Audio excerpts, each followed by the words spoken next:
ओम नमो भगवते वासुदेवाय। आप सभी का हमारे YouTube चैनल पर हार्दिक स्वागत है। आइए सुने पाप मोचनी एकादशी व्रत की पौराणिक कथा। पाप मोचनी व्रत कथा के अनुसार एक बार इंद्र ने भगवान श्री कृष्ण से कहा, हे मधुसूदन, चैत्र माह के कृष्ण पक्ष में आने वाली एकादशी का क्या नाम है तथा उसकी विधि क्या है? कृपा करके आप मेरी बढ़ती हुई जिज्ञासा को शांत करें। भगवान श्री कृष्ण ने कहा, हे अर्जुन, चैत्र मास के कृष्ण पक्ष की एकादशी को पाप मोचनी एकादशी के नाम से जाना जाता है। एक बार की बात है, पृथ्वीपति राजा मांधाता ने लोमस ऋषि से यही प्रश्न किया था जो तुमने मुझसे किया है। अतः जो कुछ भी ऋषि लोमस ने राजा मांधाता को बतलाया वही मैं तुमसे कह रहा हूँ। राजा मांधाता ने धर्म के गुह्यतम रहस्यों के ज्ञाता महर्षि लोमस से पूछा, हे ऋषि श्रेष्ठ, मनुष्य के पापों का मोचन किस प्रकार संभव है? कृपा कर कोई ऐसा सरल उपाय बताएं जिससे सभी को सहज ही पापों से छुटकारा मिल जाए। महर्षि लोमस ने कहा, हे नृपति, हे राजन, चैत्र मास के कृष्ण पक्ष की एकादशी का नाम पाप मोचनी एकादशी है। उसके व्रत के प्रभाव से मनुष्यों के अनेकों पाप नष्ट हो जाते हैं। मैं तुम्हें इस व्रत की कथा सुनाता हूँ, ध्यान पूर्वक श्रवण करो। प्राचीन समय में चैत्ररथ नामक एक वन था। उसमें अप्सराएं किन्नरों के साथ विहार किया करती थीं। वहाँ सदैव बसंत का मौसम रहता था, अर्थात उस जगह सदा नाना प्रकार के पुष्प खिले रहते थे। कभी गंधर्व कन्याएं विहार किया करती थीं, कभी देवेंद्र अन्य देवताओं के साथ क्रीड़ा किया करते थे। उसी वन में मेधावी नाम के एक ऋषि भी तपस्या में लीन रहते थे। वे शिव भक्त थे। एक दिन मंजुघोषा नामक एक अप्सरा ने उनको मोहित कर उनकी निकटता का लाभ उठाने की चेष्टा की। इसलिए वह कुछ दूरी पर बैठ बीड़ा बजाकर मधुर स्वर में गाने लगी। उसी समय शिव भक्त महर्षि मेधावी को कामदेव भी जीतने का प्रयास करने लगे। कामदेव ने उस सुंदर अप्सरा के भ्रू का धनुष बनाया, कटाक्ष को उसकी प्रत्यंचा बनाई और उसके नेत्रों को मंजुघोषा अप्सरा का सेनापति बनाया। इस तरह कामदेव अपने शत्रु भक्त को जीतने को तैयार हुआ। उस समय महर्षि मेधावी भी युवावस्था में थे और काफी हृष्ट पुष्ट थे। उन्होंने यज्ञोपवीत तथा दंड धारण कर रखा था। वे दूसरे कामदेव के समान प्रतीत हो रहे थे। उस मुनि को देखकर कामदेव के वश में हुई मंजुघोषा ने धीरे धीरे मधुर वाणी से बीड़ा पर गायन शुरू किया, तो महर्षि मेधावी भी मंजुघोषा के मधुर गाने पर तथा उसके सौंदर्य पर मोहित हो गए। वह अप्सरा मेधावी मुनि को कामदेव से पीड़ित जानकर उनसे आलिंगन करने लगी। महर्षि मेधावी उसके सौंदर्य पर मोहित होकर शिव रहस्य को भूल गए और काम के वशीभूत होकर उसके साथ रमण करने लगे। काम के वशीभूत होने के कारण मुनि को उस समय दिन रात का कुछ भी ज्ञान न रहा और काफी समय तक वे रमण करते रहे। तदुपरांत मंजुघोषा उस मुनि से बोली, हे ऋषवर, अब मुझे बहुत समय हो गया है, अतः स्वर्ग जाने की आज्ञा दीजिए। अप्सरा की बात सुनकर ऋषि ने कहा, हे मोहिनी, संध्या को तो आई हो, प्रातः काल होने पर चली जाना। ऋषि के ऐसे वचनों को सुनकर अप्सरा उनके साथ रमण करने लगी। इसी प्रकार दोनों ने साथ साथ बहुत समय बिताया। मंजुघोषा ने एक दिन ऋषि से कहा, हे विप्र, अब आप मुझे स्वर्ग जाने की आज्ञा दीजिए। मुनि ने इस बार भी वही कहा, हे रूपसी, अभी ज्यादा समय व्यतीत नहीं हुआ है, कुछ समय और ठहरो। मुनि की बात सुन अप्सरा ने कहा, हे ऋषिवर, आपकी रात तो बहुत लंबी है। आप स्वयं ही सोचिए कि मुझे आपके पास आए कितना समय हो गया। अब और ज्यादा समय तक ठहरना क्या उचित है?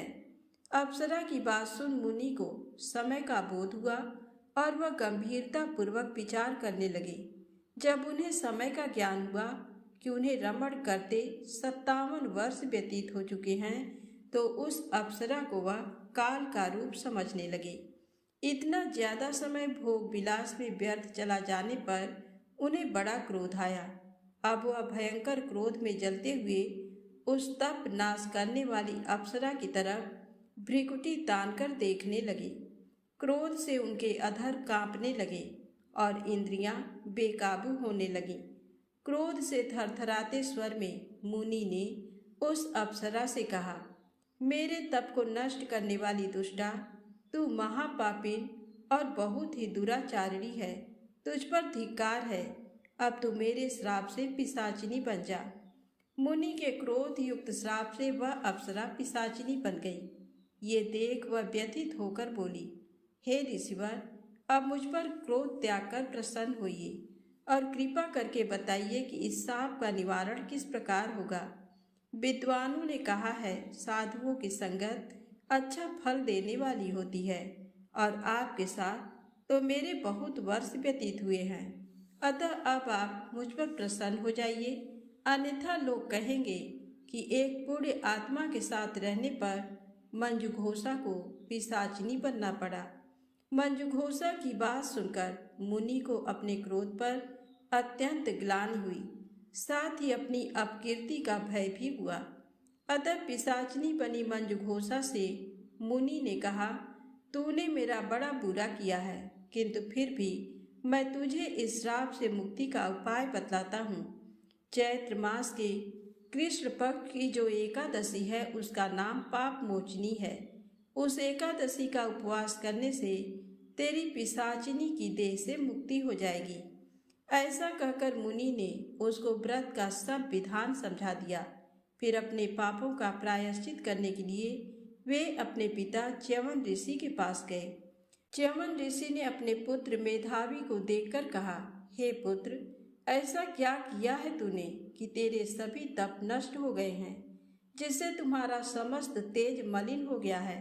मेधावी मुनि ने लज्जा से अपना सिर झुकाकर कहा, पिताश्री, मैंने एक अप्सरा से रमण करके बहुत बड़ा पाप किया है। इसी पाप के कारण संभवतः मेरा सारा तेज और मेरे तप नष्ट हो गए हैं। कृपा करके आप इस पाप से छूटने का उपाय बतलाइए। ऋषि ने कहा, हे पुत्र, तुम चैत्र माह के कृष्ण पक्ष की पाप मोचनी एकादशी का विधि तथा भक्ति पूर्वक उपवास करो। इससे तुम्हारे सभी पाप नष्ट हो जाएंगे। अपने पिता च्यवन ऋषि के वचनों को सुनकर मेधावी मुनि ने पाप मोचनी एकादशी का विधि पूर्वक व्रत किया। उसके प्रभाव से उनके सभी पाप नष्ट हो गए। मंजुघोषा अप्सरा भी पाप मोचनी एकादशी का उपवास करने से पिशाचिनी की देह से छूट गई और पुनः अपना सुंदर रूप धारण कर स्वर्ग लोक चली गई। लोमस मुनि ने कहा, हे राजन, इस पाप मोचनी एकादशी के प्रभाव से समस्त पाप नष्ट हो जाते हैं। इस एकादशी की कथा के श्रवण व पठन से 1000 गौदान करने का फल प्राप्त होता है। इस उपवास के करने से ब्रह्म हत्या करने वाले, स्वर्ण चुराने वाले, मद्यपान करने वाले, अगम्य गमन करने वाले आदि भयंकर पाप भी नष्ट हो जाते हैं और अंत में स्वर्ग लोक की प्राप्ति होती है। तो प्रेम से बोले, लक्ष्मी नारायण भगवान की जय हो। अब आइए सुनते हैं एकादशी माता की पौराणिक कथा। तो प्रेम से बोले, एकादशी माता की जय हो। एक बार एक राज्य में एक राजा रहा करता था। राजा बहुत ही बुद्धिमान और बलशाली था। राजा सदैव अपनी प्रजा का बहुत अच्छे से ध्यान रखता था।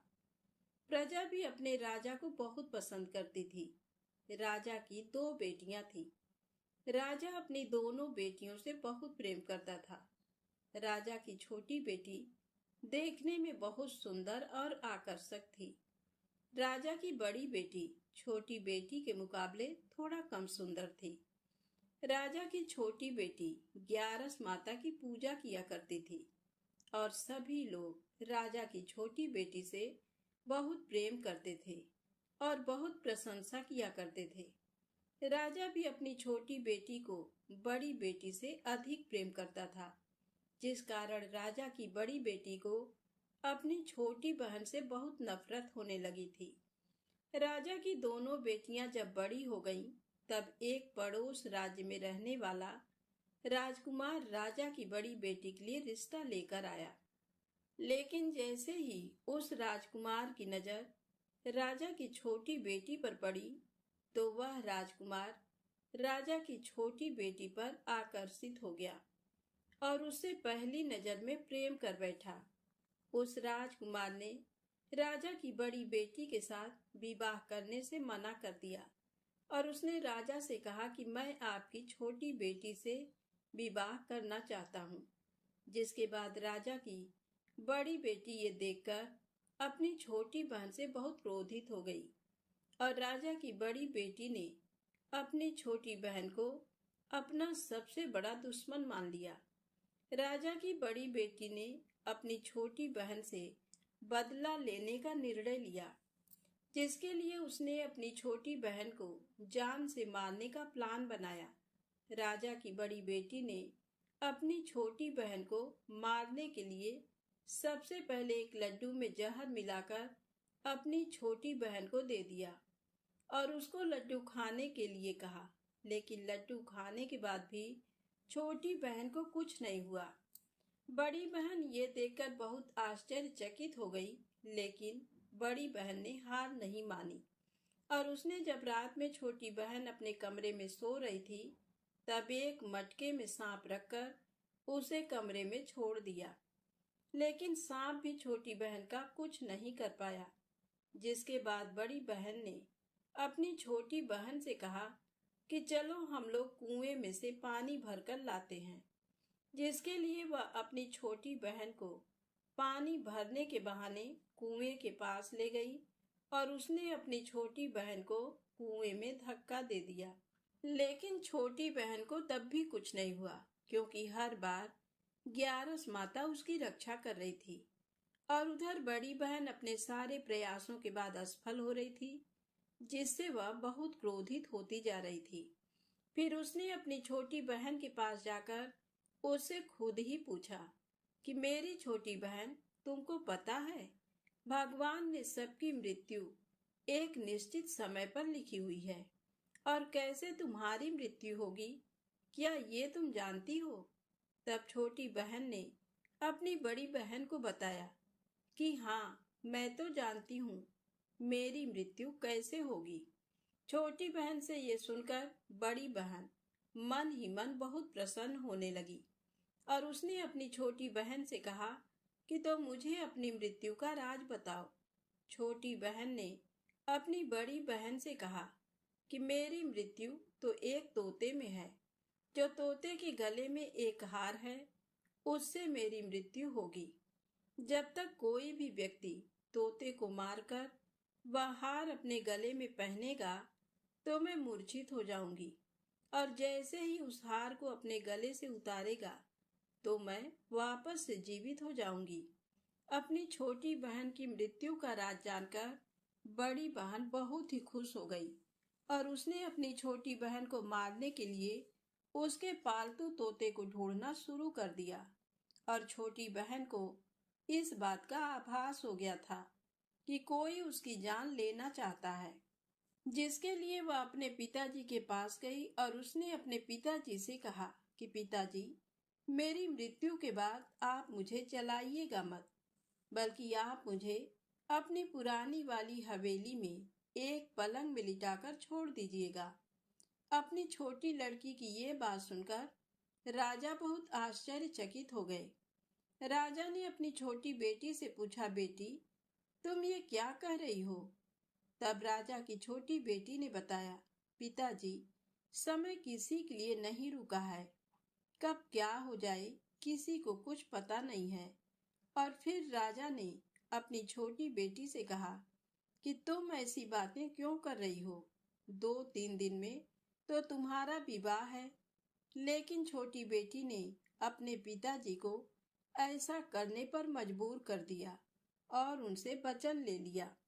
राजा ने भी अपनी छोटी बेटी की बात स्वीकार कर ली और 2-3 दिनों के बाद जब शादी का समय आया तब राजकुमार बारात लेकर राजा के घर आया और राजकुमार और राजा की छोटी बेटी का विवाह शुरू हो गया।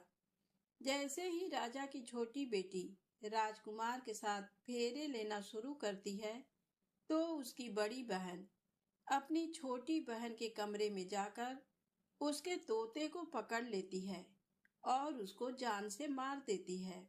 तोते की गले में जो हार था उसको अपने गले में धारण कर लेती है। जैसे ही बड़ी बहन उस हार को अपने गले में धारण करती है तो उधर छोटी बहन 3.5 ही फेरे ले पाती है और वहीं पर बेहोश होकर गिर जाती है। जिसके बाद राजा ने बड़े बड़े दर्द हकीमों को बुलवाया और अपनी छोटी बेटी का इलाज करने के लिए कहा। राजा की बात सुनकर वैद्य ने छोटी बेटी को जब चेक किया तो राजा को बताया कि आपकी छोटी बेटी ना तो जीवित है और ना ही मरी हुई है। ये मैं ऐसा पहली बार देख रहा हूँ। राजा ने वैद्य और हकीम को ये बात बाहर बताने से मना कर दिया और उनको कहा कि अगर तुमने ये बात किसी को बाहर बताई तो हम तुम्हें फांसी दे देंगे। राजा ने अपनी छोटी बेटी को पुराने महल में ले जाकर एक पलंग में लेटा दिया और वहां पर कुछ सैनिक को तैनात कर दिया। वापस अपने महल पर आ गया। राजा की बड़ी बेटी अपने पिताजी के पास आई और कहने लगी कि पिताजी, अगर ये शादी संपन्न नहीं हुई तो आपकी इज्जत का क्या होगा? आप कहें तो मैं आपकी इज्जत बचाने के लिए राजकुमार से शादी करने के लिए तैयार हूँ। जिसके बाद राजा ने अपनी बड़ी बेटी की बात मान ली और राजा ने बड़ी बेटी को छोटी बेटी के कपड़े पहनाकर मंडप पर भेज दिया। लेकिन राजकुमार ये जान गया कि ये राजा की छोटी बेटी नहीं है, बल्कि ये राजा की बड़ी बेटी है। लेकिन जब राजकुमार ने शादी करने से मना किया तो सभी लोगों ने राजकुमार को विवश करके राजा की बड़ी बेटी से बचे हुए फेरों को संपन्न करा दिया और विवाह करवा दिया। जिसके बाद राजकुमार राजा की बड़ी बेटी को अपने महल ले गया। राजकुमार राजा की बड़ी बेटी से ना तो बात करता था, ना ही उसको पसंद करता था और ना ही उसके आसपास फटकता था। और राजकुमार ने ये फैसला लिया था कि वह अपनी प्रेमिका को ढूंढ कर रहेगा और ये जानकर रहेगा कि उसके साथ हुआ क्या है। एक दिन राजकुमार अपने घोड़े पर सवार होकर राजा के पुराने महल के पास पहुंच गया, जहां पर उसने कुछ सैनिकों को देखा। महल के पास पहुंचकर राजकुमार ने जब महल को ध्यान से देखा तो वह समझ गया कि ये तो हमारे ससुर जी का महल है। तब राजकुमार ने सैनिकों से पूछा, तुम लोग यहाँ क्या कर रहे हो और इस महल के अंदर उस पलंग में कौन लेटा है? जिसके बाद सैनिकों ने बताया कि यहाँ पर राजा की छोटी बेटी लेटी है। ये सुनकर राजकुमार बहुत प्रसन्न हो गया और वह तुरंत अपनी प्रेमिका के पास पहुंच गया और उसकी सेवा करने लगा। जैसे ही रात हुई तो राजा की छोटी बेटी उठकर खड़ी हो गई। राजकुमार ये देखकर बहुत खुश हो गया और उसने अपनी प्रेमिका से पूछा कि तुम यहाँ क्या कर रही हो? तुम मेरे साथ मेरे घर चलो। राजा की छोटी बेटी ने राजकुमार को सारी बातें बता दी कि मेरी जान एक तोते में बसी थी और मैंने ये बात सिर्फ अपनी बड़ी बहन को बताया था और मुझे पता है कि उसने ही मुझे मारने का प्रयास किया है। उसके पास एक हार है जिसको वह सुबह पहन लेती है और रात को उतार देती है। जब तक वह हार को पहने रहती है तब तक मैं मूर्छित रहती हूँ और जैसे ही वह हार को उतार देती है तो मैं जीवित हो जाती हूँ। और जब तक मेरी बड़ी बहन के पास वह हार है तब तक मैं ऐसे ही जीवित और मूर्छित होती रहूंगी। अगर मेरी बड़ी बहन के पास जो हार है वह मेरे हाथ में लग जाए तो मैं हमेशा के लिए जीवित हो जाऊंगी। राजकुमार ये बात सुनकर राजा की छोटी बेटी के पास रहने का निर्णय ले लिया और उसने अपने बचे हुए सारे फेरे उस राजा की छोटी बेटी के साथ ले लिए और अपना विवाह पूर्ण कर लिया और वहीं पर रहने लगा। देखते ही देखते कुछ समय में राजा की छोटी बेटी और राजकुमार की पत्नी पेट से हो गई। एक दिन राजकुमार को किसी काम से बाहर जाना पड़ा। तब छोटी बहन के पेट में बहुत तेज से दर्द होने लगा, जिसके बाद उसने 11 माता का आवाहन किया। जिसके बाद वहां पर 11 माता प्रकट हुई और उन्होंने अपने भक्त के दर्द को दूर किया और एक पुत्र की प्राप्ति करवाई। और वहीं पर अचानक से राजकुमार भी आ गया। राजकुमार ने 11 माता को देखा तो वह आश्चर्यचकित हो गया और उसने तुरंत माता को प्रणाम किया। और 11 माता ने राजकुमार से कहा कि जब तुम्हारा पुत्र 5 वर्ष का हो जाए तो तुम अपनी पत्नी का हार लाकर इसके गले में डाल देना। और देखते ही देखते राजकुमार और राजा की छोटी बेटी का पुत्र 5 वर्ष का हो जाता है। तो राजकुमार एक दिन अपने बेटे से कहता है कि बेटा, मैं कुछ काम से बाहर जा रहा हूँ, तुम अपनी माता का ध्यान रखना। और वहां से चला जाता है। राजा को बाहर निकलता देख बड़ी बहन के सैनिक देख लेते हैं और बड़ी बहन को जाकर सारी बातें बता देते हैं। जिसके बाद बड़ी बहन अपनी छोटी बहन के पुत्र को वहां से उठवा लेती है और उसको मरवा देती है। छोटी बेटी के पुत्र के 2 टुकड़े करवा देती है। पहला टुकड़ा चक्की के पास छुपा देती है और दूसरा टुकड़ा अपनी पलंग के नीचे रख देती है। अब 11 माता भिखारी का रूप लेकर आते हैं। एक भिखारी का रूप रखकर बड़ी बहन के पास चली जाती हैं। जिसके बाद वहां पर भिक्षा मांगने लगती हैं। बड़ी बहन अपने नौकरों से कहती है कि जाकर भिक्षा दे दो। लेकिन जैसे ही नौकर 11 माता को भिक्षा देने के लिए आते हैं तो माता उन्हें मना कर देती हैं और कहती हैं कि मैं तुम्हारी महारानी से ही भिक्षा लूंगी। जिसके बाद बड़ी बहन स्वयं ही भिक्षा देने के लिए माता के पास आती है। तब माता एक बिल्ली का रूप लेकर उसके कमरे में चली जाती हैं और वहां पर छोटी बेटी के पुत्र के 2 टुकड़े को आपस में जोड़ देती हैं और उसे जीवित कर देती हैं। उसे ले जाकर राजा की छोटी बेटी को दे देती हैं। एक दिन राजकुमार अपने बेटे को लेकर अपनी बड़ी पत्नी के पास जाता है और उससे कहता है कि तुम इसका ध्यान रखना। अगर तुम इस बच्चे का अच्छे से ध्यान रखोगी तो मैं तुमसे बात करूंगा। एक दिन राजकुमार अपने बच्चे से कहता है कि तुम मम्मी से उनके गले का हार मांग लो। जिसके बाद राजकुमार का लड़का अपनी मम्मी के पास जाता है और कहता है कि मम्मी, मुझे तुम्हारा हार चाहिए जो तुमने गले में पहन रखा है। ये सुनकर पहले तो बड़ी बहन बहुत क्रोधित होती है, पर उसको ये याद आता है कि राजकुमार ने कहा था कि अगर मैं इस बच्चे का ध्यान अच्छे से रखूंगी तो वह मुझसे बात करेंगे। जिसके कारण वह हार को उस बच्चे को दे देती है और वह तुरंत हार को ले जाकर अपने पिताजी को दे देता है। और तभी राजकुमार अपने बेटे को लेकर वहां से जाने लगता है और अपनी पत्नी से कहता है कि तुम हमारे लिए खाना बनाकर रखना, मैं शाम को आकर तुम्हारे साथ खाऊंगा। और वह अपने बेटे को लेकर वहां से चला जाता है। जिसके बाद वह राजा के पास जाता है और उनको सारी बातें बता देता है। राजा अपनी बड़ी बेटी की ये करतूत सुनकर बहुत क्रोधित होते हैं और अपनी परवरिश पर ही दोष देने लगते हैं और राजकुमार को अपनी छोटी बेटी के साथ रहने के लिए आदेश देते हैं। तो प्रेम से बोले, एकादशी माता की जय हो। अब आप सुनते हैं शालिग्राम भगवान की पौराणिक कथा। कार्तिक मास में जो शालिग्राम शिला के दर्शन करता है उसे मस्तक झुकाता है, स्नान कराता है और उसका पूजन करता है, वह कोटि यज्ञों के समान पुण्य तथा कोटि गोदान का फल पाता है। महादेव जी अपने पुत्र कार्तिकेय जी से कहते हैं, बेटा, जो पुरुष सदा भगवान विष्णु की शालिग्राम शिला का चरणामृत पान करता है, उसके गर्भवास के भयंकर कष्ट का नाश हो जाता है।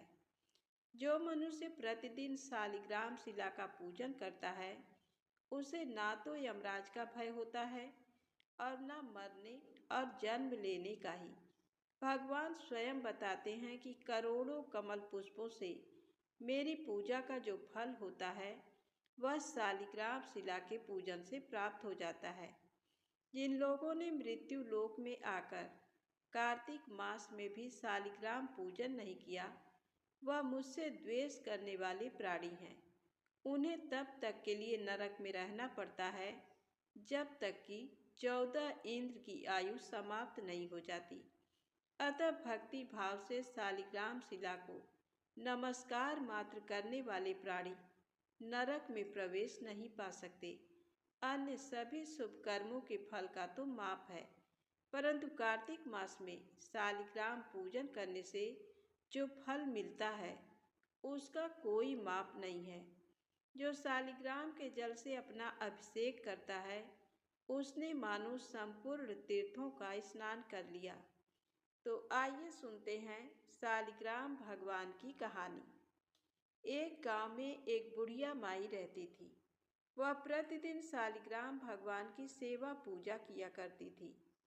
एक बार कार्तिक का महीना आया।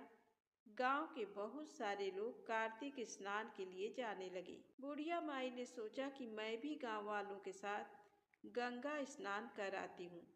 बुढ़िया माई को ध्यान आता है कि मेरे शालिग्राम भगवान को कौन रखेगा, उनका देखभाल कौन करेगा।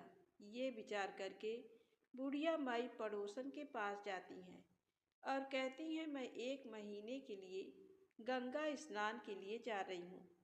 तब तक तुम मेरे शालिग्राम भगवान की सेवा पूजा करती रहना। तुम अपने पास रख लो। तब पड़ोसन तैयार हो जाती और बुढ़िया माई से पड़ोसन पूछती है कि किस तरह से शालिग्राम भगवान की सेवा पूजा किया जाता है। तब बुढ़िया माई कहती है, सवेरे उठना तो इनको भी उठा देना, नहाने के बाद इनको भी नहला देना और फूल तुलसी पत्ता चढ़ा देना, चंदन लगा देना। फिर जब दूध गर्म करना तो दूध का भी भोग लगा देना और दोपहर में रसोई में जो भी बनाना उसका भी भोग लगा देना और शाम को दिया जला देना और रात में सुला देना। इतना बताकर बुढ़िया माई शालिग्राम भगवान को पड़ोसन को देकर गंगा स्नान के लिए चली जाती है। पड़ोसन सुबह उठकर बुढ़िया माई के बताए अनुसार शालिग्राम भगवान को जगाती है, फिर स्नान कराती है, चंदन फूल और तुलसी पत्ता चढ़ाती है, दूध गर्म करके दूध का भोग लगाती है, फिर दोपहर में खाना बनाती है। एक थाली में खाना निकालकर शालिग्राम भगवान को भोग लगाने के लिए ले जाती है। तब पड़ोसन देखती है कि दूध तो भगवान जी पिए ही नहीं है, दूध तो वैसा ही पड़ा है। तब पड़ोसन सोचती है कि क्या पता खाना खाने के बाद दूध पीते हूँ। फिर पड़ोसन खाना का भोग लगा देती है और कहती है, हे प्रभु, दूध पी लीजिए और भोजन जीम लीजिए। फिर पड़ोसन अपना काम करने लग जाती है। कुछ समय के बाद फिर आती है देखने कि भगवान जी में कि नहीं, ताकि मैं भी भोजन करूं। हाथ जोड़कर देखती है कि दूध और खाना वैसा ही रखा है। फिर पड़ोसन हाथ जोड़कर बोलती है कि हे प्रभु जी, दूध पी लीजिए और भोजन कर लीजिए। आप जीमोगे तभी तो मैं भी जीमूंगी। थोड़ी देर के बाद फिर वापस आती है। फिर वही बात कहकर वापस चली जाती है। फिर आती है तो देखती है ना तो भगवान दूध पी रहे हैं और ना ही खाना खा रहे हैं। अब पड़ोसन चिंता में पड़ जाती है और सोचती है कि आज तो पहला ही दिन है। बुढ़िया माई आएगी तो क्या कहेगी? कहेगी कि तुमने तो मेरे भगवान को दुबला पतला कर दिया। फिर पड़ोसन हाथ जोड़कर भगवान से प्रार्थना करती है कि जीम लो, आप जीमोगे तभी तो मैं भी जीमूंगी। पर भगवान तो जीमते ही नहीं, अभी भूखी बैठी रहती है। यही करते करते शाम हो जाती है।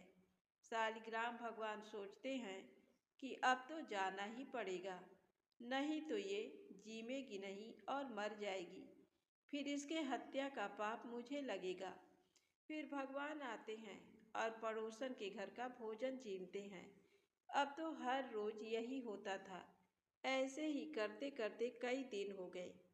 एक दिन भगवान ने कहा, मैया आज मैं वैकुंठ लोक घूम कर आता हूँ। पड़ोसन ने कहा, नहीं प्रभु, अब कुछ ही दिनों की बात है। भगवान कहते हैं मैं शाम को आ जाऊंगा। फिर पड़ोसन मान जाती है। अब रोज यही होता। सुबह भगवान जीम कर वैकुंठ लोक को चले जाते और शाम को वापस आ जाते। धीरे धीरे 1 महीना बीत गया। उधर बुढ़िया माई भी गंगा स्नान करके वापस अपने घर आ गई। फिर बुढ़िया माई पड़ोसन के पास जाती है। फिर पड़ोसन से कहती है, ला मेरे शालिग्राम भगवान को मुझे दे दे, मुझे बहुत दिन हो गए हैं दर्शन नहीं किया है। पड़ोसन ने कहा, अभी भगवान जी बैकुंठ लोक गए हैं, शाम को आएंगे तब आप ले लेना। बुढ़िया माई के कुछ भी समझ में नहीं आता है और कहती है, तुम मेरे भगवान को अभी के अभी दे दो। उनके बीच में झगड़ा चालू हो जाता है। आसपास के लोग इकट्ठे हो जाते हैं। पड़ोसन बोलती है, इस बुढ़िया माई को समझाओ, जैसे 1 महीना दर्शन नहीं किया वैसे ही शाम तक और इंतजार कर ले, थोड़ी सी सब्र कर ले। शाम को शालिग्राम भगवान आएंगे तो मैं खुद ही इसे दे दूंगी। ये बात सुनकर सबके समझ में कुछ नहीं आता कि पड़ोसन क्या बोल रही है। बुढ़िया माई तो बहुत गुस्से में थी और वहीं बैठ जाती है। शाम हो जाती है और भगवान जी बैकुंठ लोक घूमकर आ जाते हैं और मंदिर में विराजमान हो जाते हैं। जैसे ही पड़ोसन देखती है कि शालिग्राम भगवान आ गए, तब बुढ़िया माई से कहती है, अब आकर ले जाओ अपने भगवान को। बुढ़िया माई कहती है कि अब तक कहाँ छुपा कर रखा था, अब क्यों दे रही हो? वह तो एक पत्थर के हैं, वह कैसे आ जा सकते हैं? तब पड़ोसन के समझ में आ जाता है कि वह भगवान के साक्षात दर्शन पाई है। तब पड़ोसन भगवान के आगे हाथ जोड़ती है कि आप बुढ़िया माई को भी दर्शन दीजिए, नहीं तो वह मुझ पर झूठा आरोप लगाती रहेगी। तब भगवान बुढ़िया माई को भी दर्शन देते हैं। बुढ़िया माई भगवान का दर्शन पाकर बहुत खुश होती है और पड़ोसन के पैरों में गिरने लगती है। कहती है, तुम्हारे पुण्य प्रताप से, तुम्हारी वजह से आज मुझे भी भगवान के दर्शन हुए। हे शालिग्राम भगवान जी, जैसे आपने दोनों बुढ़िया माई पर अपनी कृपा करी, वैसे ही अपने सभी भक्तों पर अपनी कृपा बनाए रखना। सबको अपना दर्शन देना, सबके व्रत को पूरा करना। तो प्रेम से बोले, शालिग्राम भगवान की जय हो।